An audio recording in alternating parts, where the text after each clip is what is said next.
औज़ुबिल्लाहिमिनश्शैतानिर्रजीम बिस्मिल्लाहिर्रहमानिर्रहीम अस्सलामु अलैकुम डियर 7th क्लास स्टूडेंट्स। उम्मीद है आप सब खैरियत से होंगे। सबसे पहले आपको और आपके तमाम घर वालों को मेरी तरफ से ईद मुबारक। आज हम एसिड्स बेस एंड साल्ट्स पढ़ रहे हैं। कल तक हमने एसिड्स पढ़े, प्रॉपर्टीज़ ऑफ एसिड्स, फिर हमने इंडिकेटर्स पढ़े।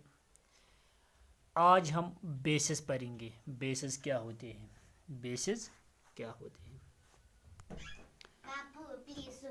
Bases, the substances which have a better taste and feel slippery, soapy touch are known as bases. The nature of such substances is said to be basic. Bases गए तम substances Yemen bitter taste आयस। bitter taste क्या गो? bitter taste गो यम टिठ आसान, कन मरचांगम छ टिठ आसान। तो यहाँ से आसान बेशम ये लमन थप करो they feel slippery, we feel slippery. Slippery गो ये पिशेल ही आसान। सोपी टच जिस कन साबिज करा थप साबन चला अत मज नीरित। यम बेसिस यम तम इथी अख तम टिठ आसान, अख तम टिठ आसान, बेस तमन ये साब ही टच अगर करो तमन साब पिशेल तम आसान। तो इहद तम यम तमाम सबस्टेंसन हुंद नेचर यह सेड टू बी बेसिक। एक एग्जाम्पल यतस common bases table 5.3 common bases. गोडनिच name of the base sodium hydroxide. क्या नाव यमुक? Sodium hydroxide. अमिच chemical formula NaOH। Sodium hydroxide chemical formula is NaOH found in soap, यानी साबन यह साबन साबन मन सोडियम हाइड्रोक्साइड। साबन मज क्या सोडियम हाइड्रोक्साइड। ब्याक पोटेशियम हाइड्रोक्साइड। अमिच chemical formula KOH। It is found in liquid soap. साबन दो किस्म अ गई चट, ब्या लिक्विड सोप यम कुन बोतल मज ब्याक कैल्शियम हाइड्रोक्साइड। ब्याक बेस यथ नाव कैल्शियम हाइड्रोक्साइड। अमिच फार्मूला CaOH2। तो यह it is found in lime water, चून आब यस पे वन तथ मन।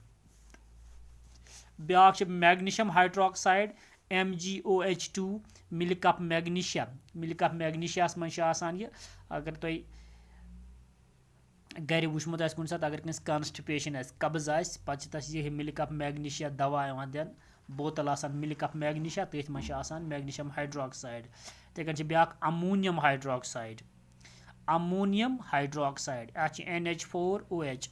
विंडो क्लीनर सोलूशन दारन यु साफ करने खतर आसान स्प्रे तथ मन अमोनियम हाइड्रोक्साइड। क्या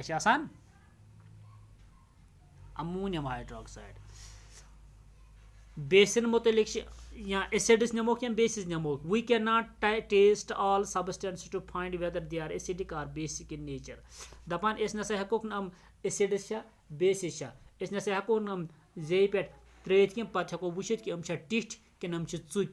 अगर चुक आस तेल एसिड, अगर ट्युट आस तेल बेस। मगर जे सत हेकोक नम सारी चीज वुचित कि पत वनो कि यह ट्युट कि यह चुक, यह एसिड कि यह बेस। तिक्याज यमो मज एसिड्स तो कह बेसिस तम यम हाईली कोरोसिव और पॉइजनस यम जहरील या हेकन हम कर they can cause blisters on the skin. हम हेकन चमे बस्त तुलित अगर हम जे पे त्रोक। तो मतलब अस पजन सारी एसिड्स तो बेसिस पजन अस डायरेक्ट स पे त्रावन कह पत चेक करन कि यह चुक कि यह ट्युट। अम खतर ऑलरेडी अस रात पोर्मुत अम खतर इंडिकेटर्स यमो सत पता लगा whether this substance is a acid or a base. पत properties of bases. Properties of bases गोडनिक प्रॉपर्टी अमिच they have a bitter test.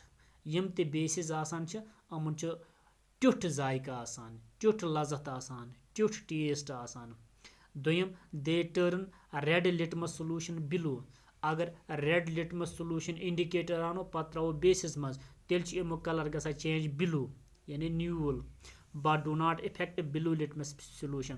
वो अगर blue litmus solution तरावो आत blue litmus solutions मज तरावो base तेल छन bases गसा color change के. 3. They turn yellow turmeric solution a reddish brown.